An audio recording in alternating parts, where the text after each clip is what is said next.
All right, let's get into our study tonight. A question that we always ask, if you could change the world, would you?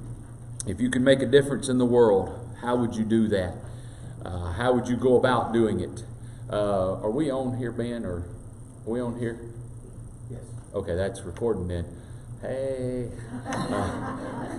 I haven't learned what colors are what yet. So normally green says go, but I guess reds go here. All right.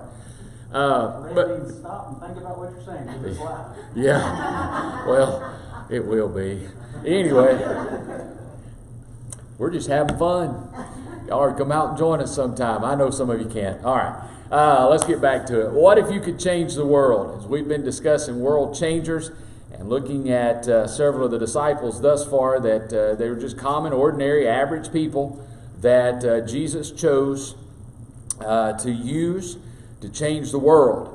And one thing I want us to understand from this, and by the way, there should be papers out in both tables. If you didn't get one, we can send somebody out to get you some, but there should be some copies back there, plenty of those.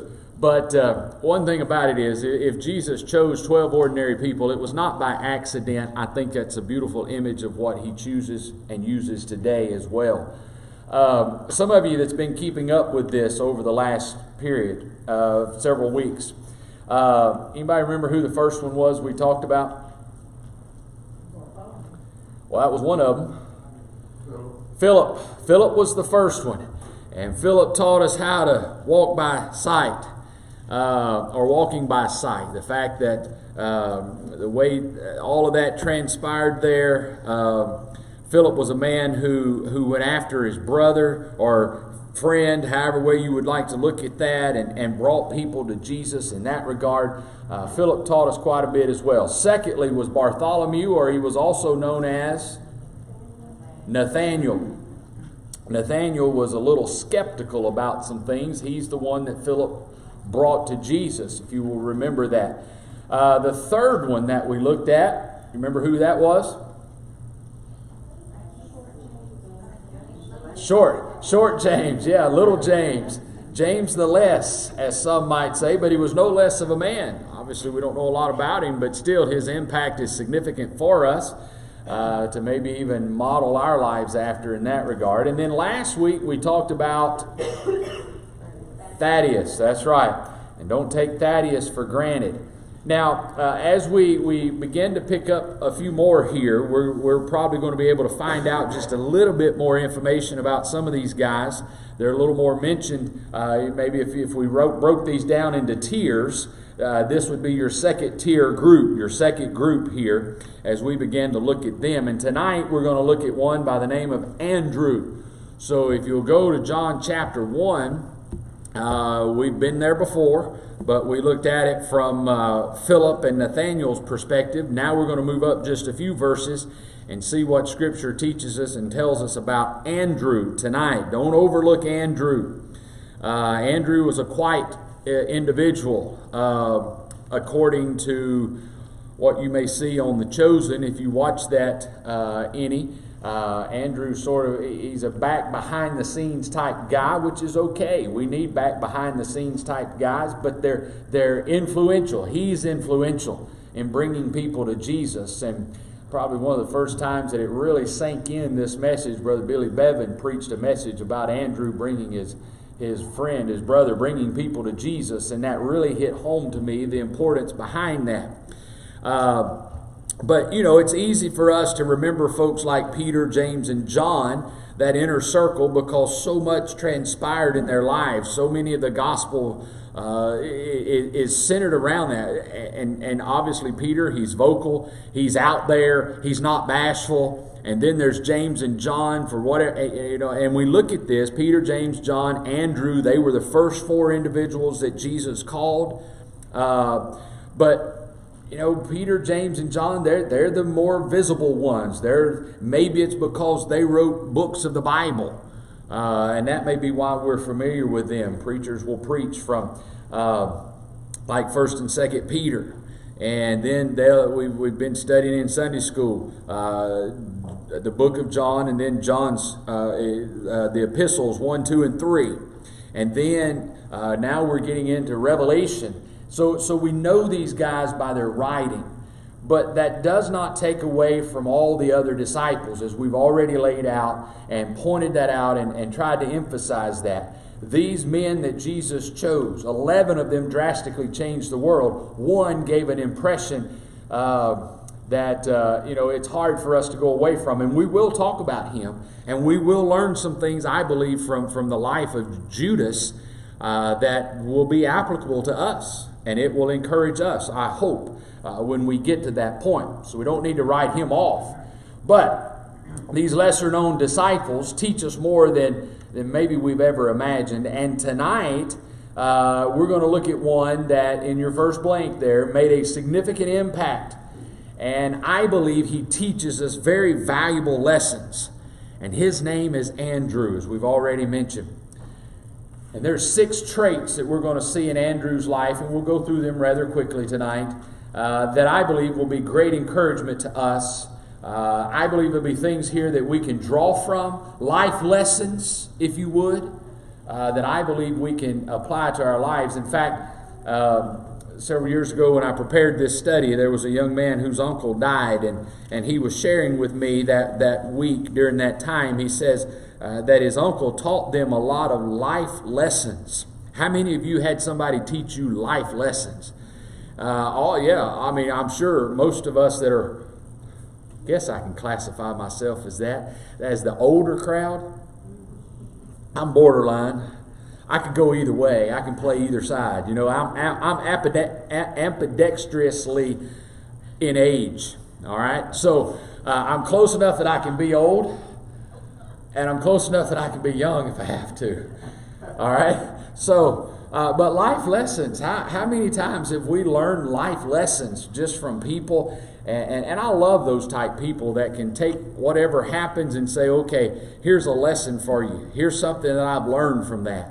And tonight, if we went around the room, no doubt somebody could stand up and say, yeah, my daddy taught me this, or my mother taught me this, or, whatever the case may be. Life lessons are important. They're dear to us, and probably they have more of an impression upon us than probably anything that we learn. Because I'll be honest with you, I don't remember most of what I was taught in school. However, those life lessons, for whatever reason, they seem to be amplified in my life at certain times when my memory recalls those things. I never will forget working down at the funeral home in Millport. George would always come by after I'd get the body ready and everything and lay them out in the chapel, and I'd think, man, this is perfect. This is just like, there's nothing wrong. The lighting was just right. The material, the way we would do it around inside, and man, it would be perfect. And George, most of you know George Dowdle, he would come by, and I would cringe every time, because he'd look and he'd go and make some adjustment. And I was like, you crazy? There is no reason for you going to make that adjustment. That was perfect. That there was no need for that. And I questioned him a couple of times about it. I said, what do you do? That's good. All you did was touch it. And he says, Rod, I don't know why he called me Rod, but he did. It's the little things in life that matter the most. It's the little things in life. I told Ashley, because we saw George's wife and her 2 boys the other day in the restaurant here, and I told her, I said, I think I'm going to go down there and tell Jack, which I think is going to school to take over the funeral business there, some of those moments that he and his daddy had, some of those life lessons to pass on to him. But I remember those things. Even I was reminiscing yesterday with someone about, as a kid, what we would do down there at Victory, how we would be involved in any building project we had. They would use us as slave labor, to teach us some things and help through the day. We did some things that most kids our age wouldn't have done. But it taught us some things. It taught us some things that I believe really made a difference in our life. And I think that's part of it. Taking those life lessons and learning them. I hate to even reference this, but it'll fit this. If any of you watch and you may not care about it, but if you watch the post-game news conferences or whatever, and even what Nick Saban has throughout the week. There's a lot of things he says that really make sense outside of football. And he's not the only coach. He's just the one I listen to. But as this said, application is the key to the lessons we learn through life. If you can't apply what you've been taught, if you can't apply what you've learned, what good is it? And the better you apply it, the better success you have, right? That makes sense, I think, or it does to me. So to take those things that you have been taught, to take those things that you have learned and apply that. Take those life lessons and apply them to your life.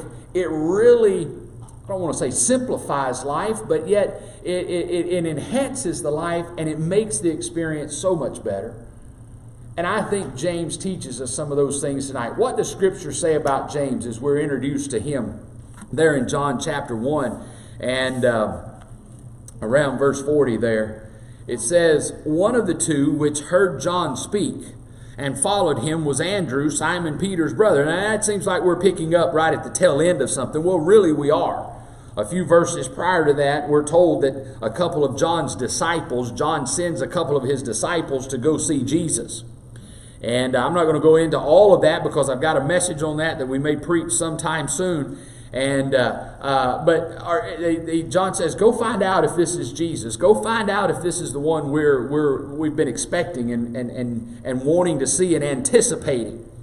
And Jesus senses they're there. He realizes they're there, and he says, what are you looking for? And then they ask him, says, hey, are you the one? And Jesus just turns to him and said, hey, come and see.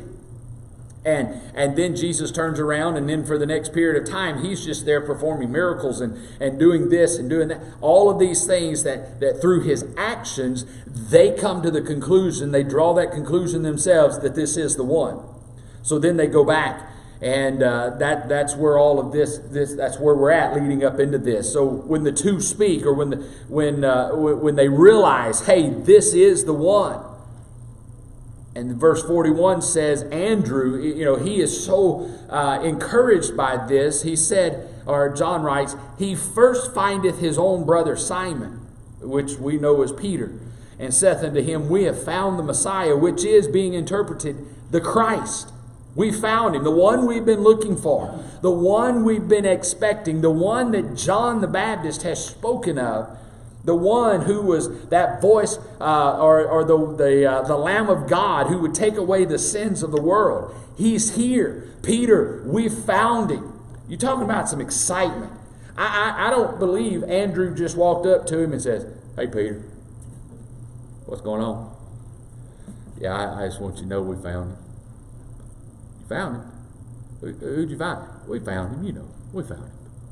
I don't believe there was, I believe there was some excitement there. Hey, Peter, guess what? Let me tell you, I can't believe this. Man, this is just so exciting. But the one that we've been expecting, the one we've been anticipating, the one we've been wanting to see, guess what? Guess what, Peter? Can you guess? Can you guess? Can you guess? He's here. He's here. We found him. There was some excitement about the fact that the one they had been looking for had intersected their lives. The one who would make all the difference in the world to them had intersected their lives. Verse 42 tells us, and he brought him, being Peter, to Jesus. And when Jesus beheld him, he said, thou art Simon, the son of Jonah. Thou shalt be called Cephas. And then John puts in there, which is by interpretation, a stone. And the excitement that surrounded this. How many of you remember that excitement when you found what you was looking for? Now that could be Jesus. That was certainly exciting. You remember that day? You remember the Perrys used to sing a song, I remember the day when the Lord saved me. All of heaven came down. You know how that goes. You remember that day? Well, there wasn't just an excitement in heaven. The angels weren't the only ones rejoicing. Some of you were, you were saved back in the day where people would actually shout in the church, and shouting may have broken out. Some of those old dear saints, days gone by, might have pulled out their hanky and just waved it in the air a little bit and just that woo type shouting. Some of you may remember that. Sadly, I don't remember it. I don't know what happened in my time. I wish we had more of that, because we serve the same God. He's doing the same things. That's for a different message. But nonetheless, you remember that excitement. How many guys, how many of you remember when you asked your wife to marry you and she said, yes, I will. You're just like, yes, all right. Whoo! We shouted a little bit, didn't we? There was an excitement about it. Hey, what about when you found out the news that you were expecting your children? Oh, there's excitement there. Nowadays, we got to have gender reveals, and we've got to post everything on Facebook, and we got to do all of this, and wow, man, excitement surrounds it. What's the last thing Jesus has done in your life that you got excited about? I tell you, He brought us here, and that has been an excitement for our family. In fact, I got a text a while ago from a guy, he up in Kentucky, and I've met him since we was up there. I've heard about him several times. He's a big Kentucky fan, so obviously you know what he did. Since they are only one of two teams in the SEC that are now undefeated, he had to make sure I knew that. So he sent me a message today at lunch and says, "Ooh, about the SEC teams that's undefeated. It's Georgia and oh, it's not Alabama." I was like, man, if I could get my hands through this phone and grab your neck, I would pull your beard. I would pluck you like Jesus. But anyway, he was in all fun, and I get that. I understand. I told him, I said, well, you just enjoy it, because next week that will change. You will enter the realm like the rest of us. Nonetheless, we get excited about things like that. We get excited. What can we learn from James tonight, or from Andrew tonight, that will encourage us to show that same excitement when it comes to the things of Jesus? Well, let's look at these truths about him. Number one, he was a fisherman. For us to be an ordinary, average person, to be used by God, understand, this is important. You say, why? Why do I need to know that Andrew was a fisherman? That he went fishing is what he did for a living. They were like the pre-Bass tournament tours, or Walmart FLW tours, or whatever. These guys had it all figured out. But they were fishermen. So why is that important? Because I believe God uses people who have occupations to be a light for Him. In Matthew chapter 4 and verse 18, if you'll turn there with me, I don't know if it's on the screen or not, but it just basically tells us, and Jesus saw them. They were brethren, two of them, Peter and Andrew. They were casting their net into the sea, for they were fishers. They were fishing. That's the first time Jesus interacted with them, to the point that He was about to call them, because if you continue reading there in Matthew, He calls them from that point. They had been out fishing all night. You remember the story, and they hadn't caught anything. And Jesus comes up to them and says, guys, and here they are. They've been cleaning their nets and getting things done for the day, or getting things done after having fished overnight. And Jesus walks up to them and says, hey guys, why don't you throw your net on the other side? And it's like, man, there ain't no fish biting. They ain't biting today. All the cows are laying down. They're not biting. Jesus said, some of you know that line, right? If cows are laying down, fish aren't biting. Okay. All right. Phew. Thought I was showing my age for sure. But He says, guys, throw it down on the other side. And when they did, what happened? Miraculously. And listen, it had to be a miracle, because I have done that fishing myself. When I had a boat, I was fishing on this side, it wouldn't work. I'd turn around and throw the other side, it still wouldn't work. I was like, Lord, I'm a disciple. You think you might help me out here? But it was so much that their nets began to break, and then they called out for James and John. Hey, y'all come help us. And then Jesus called them and says, guys, I've got something more for you. But here's the thing. The fact that they were fishermen. Andrew was a disciple of John. We'll get that blank filled in there. And there was another disciple, and that's John the Baptist, by the way. There was another disciple that was possibly John that was part of this as well. They had heard the teachings. They had heard about Jesus, and they began to follow him. And now we're introduced in Matthew to Peter and James and John as other fishermen as well. But understand, it may not have been the best of occupations, but yet it did suffice for them, and it helped meet their needs. It was vital to the economy in the area, and it was a much needed commodity as well there in Galilee. So what they were doing was being productive. And it's good to have an occupation. You know why?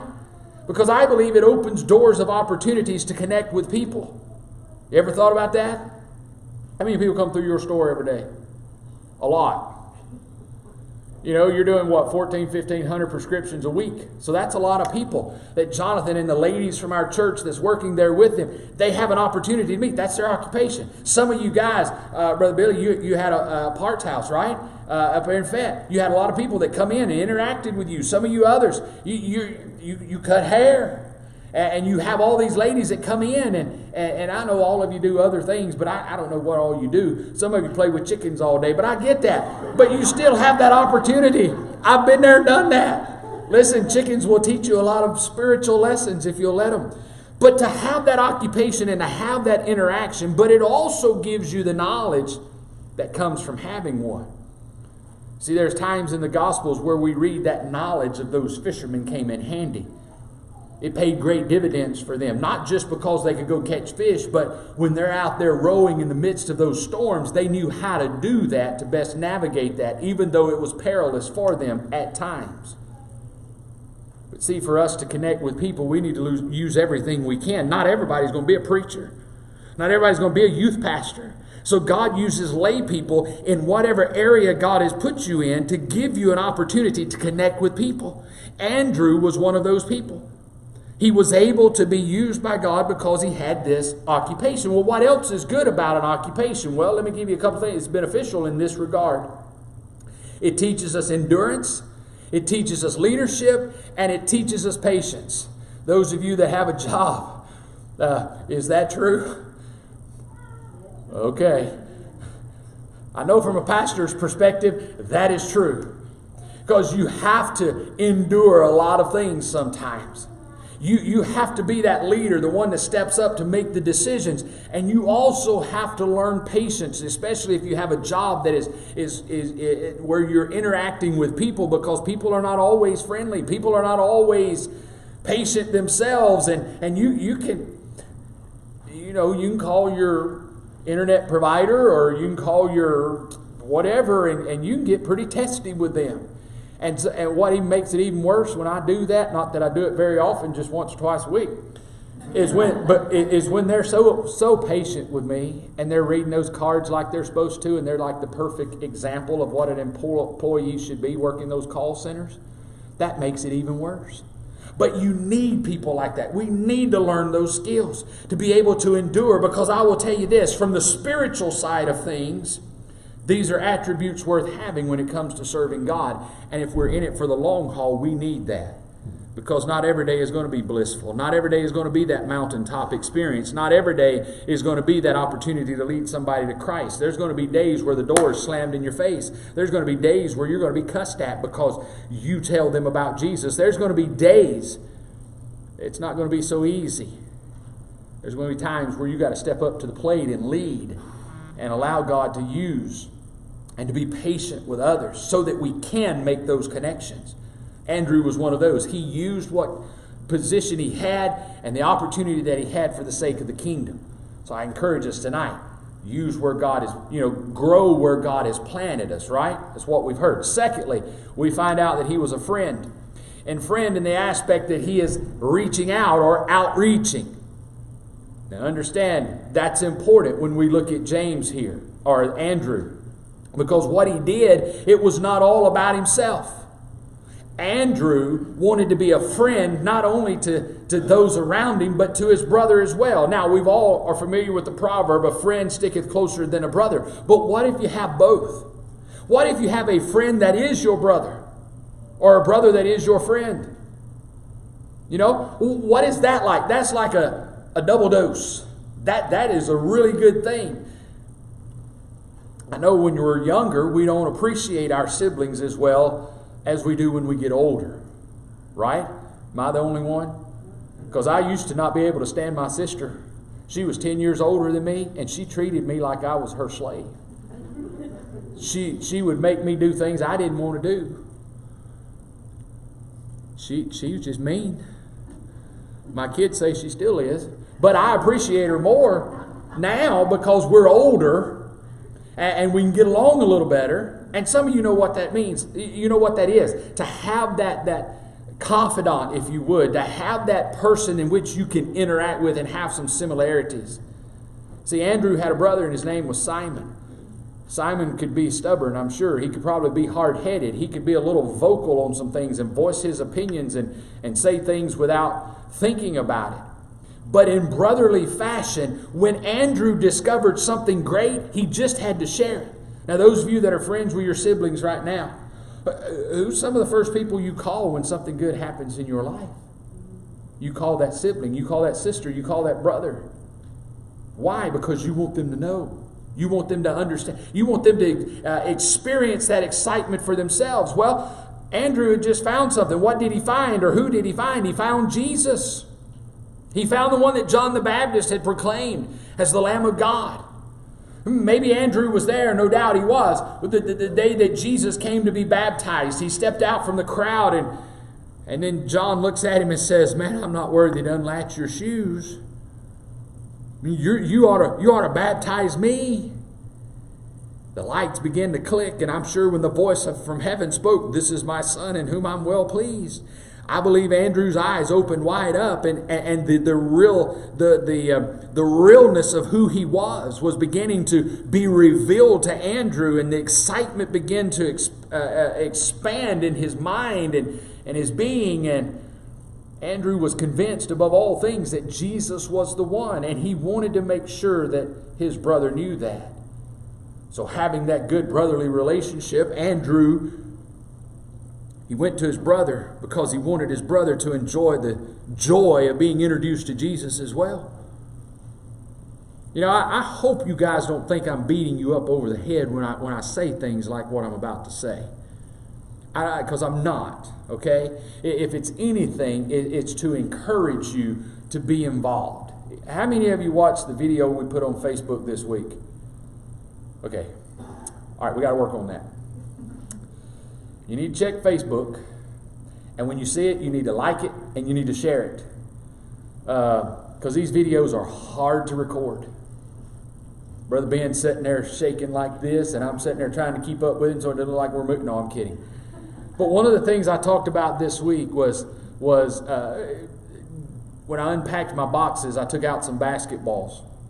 And those basketballs were from state championships that we had won. One of them was a volleyball where we had won a state championship with that. And the players had signed those balls and give them to me, presented them to me as coach. And they're special to me. In fact, they're in my curio cabinet in my office. If you come in there, you can see them. And I can tell you something about every one of those guys or ladies that was on the team. And I said during that video, we need to get involved in the game instead of just suiting up and being. Let's get involved and let's participate and have fun in sharing the gospel. But understand, and that's where I'm getting at. Have you ever led somebody to the Lord? Don't raise your hand. Just answer that in your mind. Have I ever led somebody to the Lord? And if you have, if you've introduced somebody to Jesus, you remember how it felt? You remember the joy of that? Especially if they said yes. Even if they didn't, just being able to express yourself and what God has done in your life and what Jesus can do in their lives. There was some sense of joy that comes over you because of that. What an everlasting image we have here in these few short verses. Because you have Andrew discovering Jesus, and immediately, he desires that others, especially his family, have that same privilege. That should be some of the blanks there, I believe. Andrew discovers Jesus, and he says, "Look, I found him. And if I believe that's him, and I believe he's good for me, then I want my family to know. I want my family to have this privilege as well." And we'll see here shortly that it doesn't go all the way just to his family. It extends beyond. It's as though he is standing there throwing a pebble in the middle of a still pond. And you know what happens. We've talked about that before. It's that ripple effect. It's that ripple effect. Jesus was the pebble. It infected Andrew's life, or affected Andrew's life. And from there, Andrew began to tell others. And that spread. And anytime he could tell, it made a difference in somebody's life. He didn't, but Jesus did. So that's important. Andrew was immediately looking for ways to reach out to those that were in his circle of influence. Thirdly, he was a follower. He was obedient. In Matthew chapter 4 as well, around verse 18, Jesus calls Simon and he calls Andrew. And in verse 19 he says, "Follow me and I will make you fishers of men." And they straightway left their nets and they followed him. Now, what do I see in this? He was a follower, obviously, but that means he was obedient. He didn't question Jesus. Okay, Jesus, where we're going? How long is it going to take? What we're going to do when we get there? He didn't ask all of those questions. The Bible says they immediately dropped what they were doing and they followed Jesus. Now, we look at this and you think, man, that took a lot of courage. But here's the thing. Why did Jesus call those men? Because he saw something in those men that they didn't see in themselves. He saw something in those men that caused him to choose them to be a part of this earthly ministry. Not just them, but all 12 of them. And some of them we may question, why did he choose them? I don't know. That's not for us to know right now. But the bottom line is this. He saw something in them that they did not see in themselves. Now, here's a question. Ask to yourself. All right? Or answer to yourself. How many of us may look in the mirror and say, I just don't see what he sees in me? I don't know if you're like me. I do. You say, well, preacher, you should have a low self-esteem of yourself. Well, after last week, us talking about who God is, and then I think about who I am, and I'm in no comparison to who he is. And why would he take time for me? Why would he use me? There's a lot more people that could do this a lot better than me. Why me? And you may feel that same way. And there's nothing wrong with that. But we need to rely on the fact that Jesus saw something in us that we didn't see in ourselves, or we couldn't see in ourselves. He says, hey, I can use you. I can use her. I can use him. That's exciting to me, that somebody wants me, that somebody can use me. So therefore, I have the responsibility then to be obedient. And these men became obedient to the call of service without consideration. They didn't sit there and count the cost. Okay, what is this going to cost me? Okay, well, first I've got to sell my boat. I've got to sell my nets. How much can I get off of those? Oh, how much lost income am I going to get because I'm not doing what I... They didn't consider all of that stuff. When God called, or when Jesus called them, the Bible says they dropped everything, they left everything, and they followed him. I know that doesn't make sense, does it? It really doesn't. Let's just be honest. It doesn't make sense. But they were obedient to the call. And that takes a lot of courage, I believe. In spite of not knowing what was involved, they willingly gave up their livelihood for a life of service for their master. They willingly gave it up. They willingly gave. And that meant they literally gave their life to him and for him. Think about it. Every one of them died a martyr, except John, but he died of old age, but he was exiled for a while on Patmos because he was preaching the gospel and faithful to what Jesus had taught them. They gave their life. I mentioned last week or week before last, Carlisle Hanna, one of our longtime missionaries, just retired and come off the field. We honored him this past year at our National Association. 70 years on the mission field. 70. And that's not on the mission field here in the United States. That's 70 years in India. They left as soon as they got married or shortly thereafter with just very little money in their pocket. And they relocated over there and they built their life in India. But as a result, hundreds, thousands, probably tens of thousands of people's lives have been changed because of the Hannahs. Willing to just give it all. And I'm not saying God's calling all of us to give up everything and drop what we're doing and follow Him, but I will tell you this. He is asking us to drop our own ambitions and our own desires and our own insecurities and just be willing to live a life of service for Him. Not worrying about, well, I can't do that. Or I'm not able to, that's just not my... Listen, God calls those whom He thinks He can use. But I don't think I can be used by God. Well, trust Him and see. Try Him and see. His plea throughout the Gospels was to come and see. Just try Him. Try it out. Be willing to give your life. And if that means a livelihood, so be it.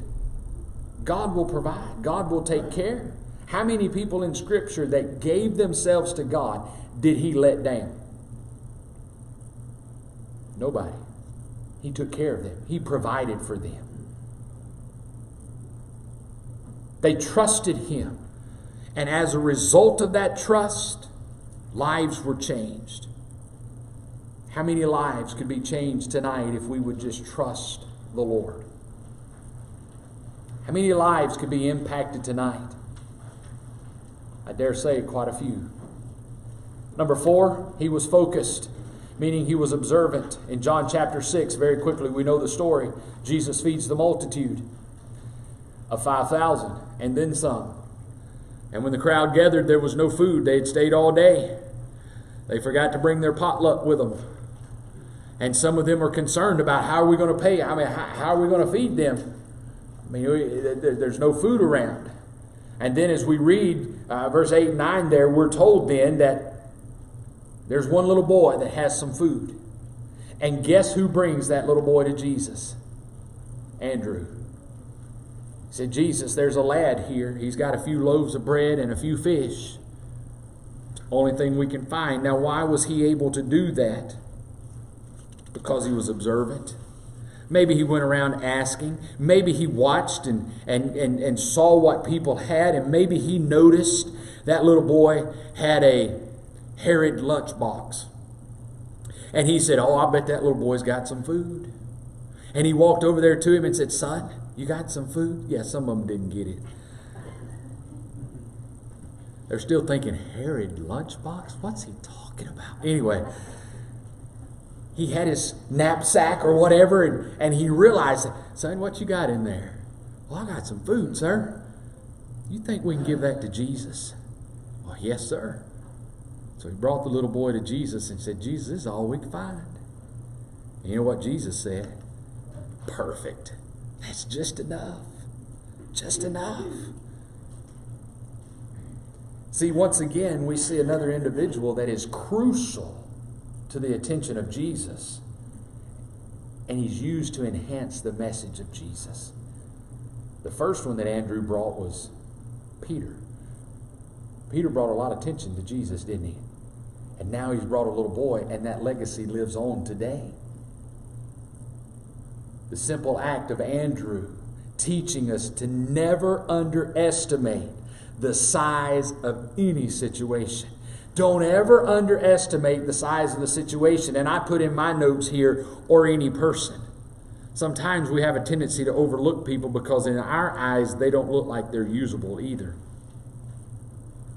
But don't ever underestimate the size of the situation or the size of the person. Some say, well, we don't need to involve the kids. Yeah, we do. Because if we don't, we're not going to have leaders down the road. I'm glad these young guys and ladies get up here and sing every week. That's encouraging, because one of these days maybe they'll step up here and lead singing. That'd be awesome.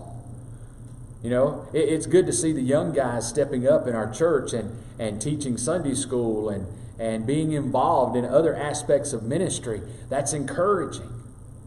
It says there's life. So don't underestimate that.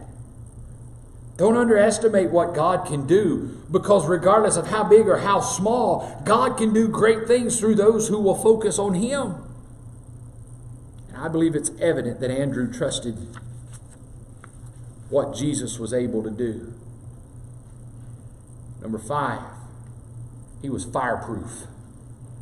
What do you mean by that? That sounds familiar. Did you get that from that movie? Yes, I did. I specifically took that because I think it's important.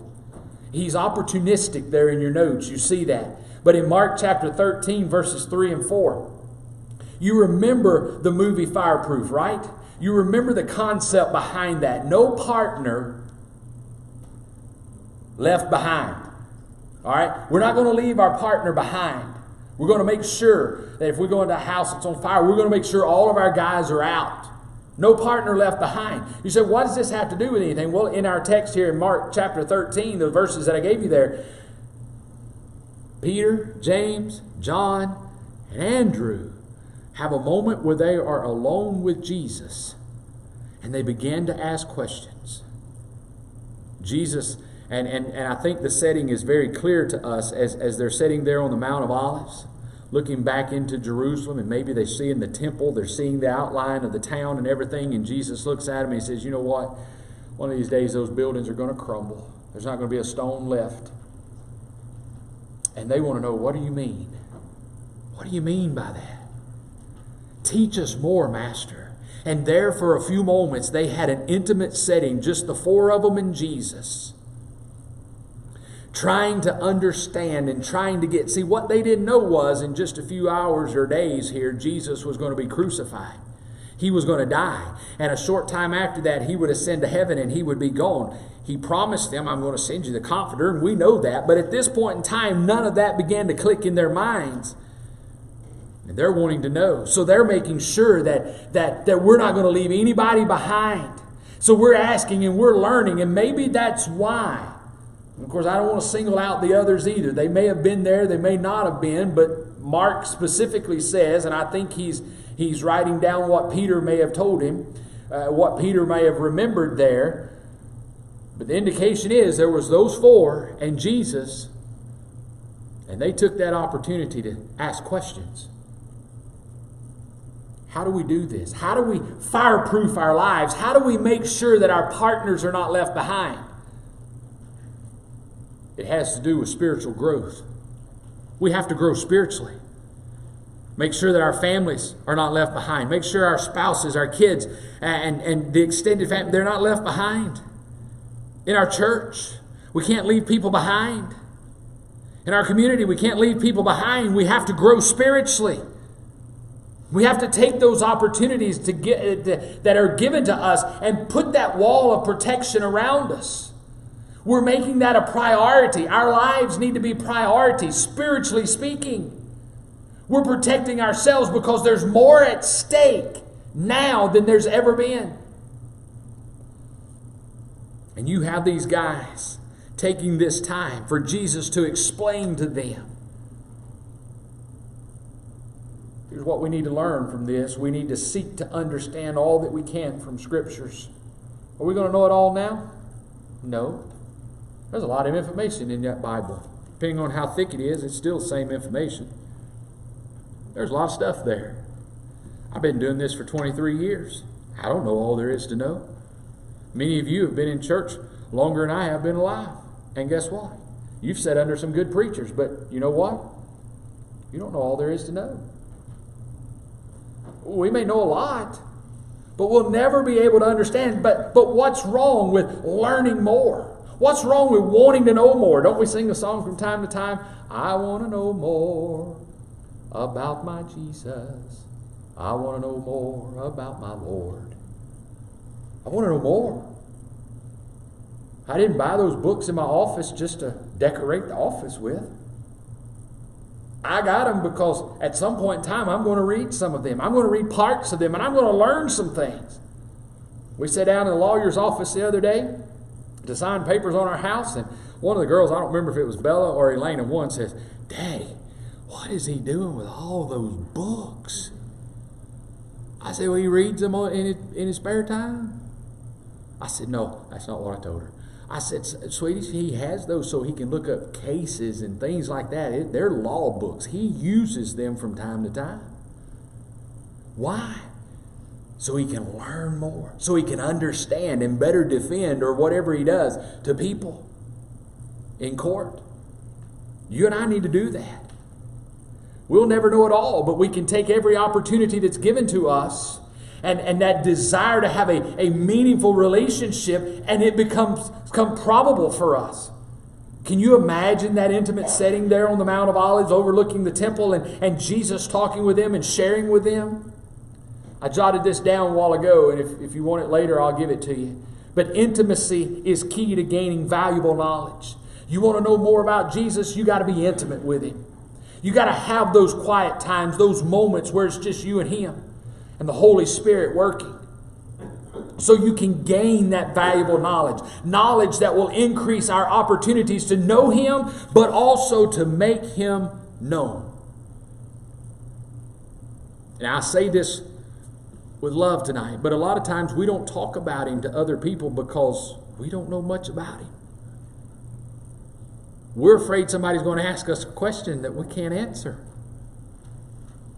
You know what I found out in 23 years of ministry? It's all right to say, "You know what? I don't know." That's like this morning, I almost spoke up when Brother Jonathan said, "If you got questions, don't ask me, ask Brother Rodney." And I was going to say, "I don't know either." Listen, it's all right. But then, what does that mean? That means I can now take the opportunity to go and learn. I can go and I can study it for you. And I can find a scriptural answer for that. And I can either write it down or type it out or talk to you about it. And then we both learn. It's part of having that intimacy. Having that relationship. But finally, he was faithful. And I put the word there to optimistic. And in Acts chapter 1 and verse 13, I think we see that because Acts chapter 1 gives us the list for the very last time of all the disciples as they're gathered together there in the upper room.